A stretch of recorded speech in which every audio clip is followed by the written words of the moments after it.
Panginoon, sa bawat nagawa kong kasalanan.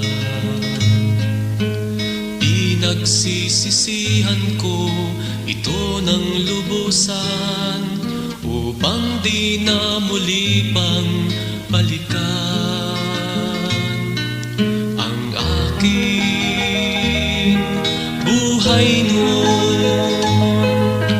Wala itong pag-asa pang mabago, ngunit ikaw ang nagbigay kabuluhan, pag-asa at pagmamahal. Kung pag-iisip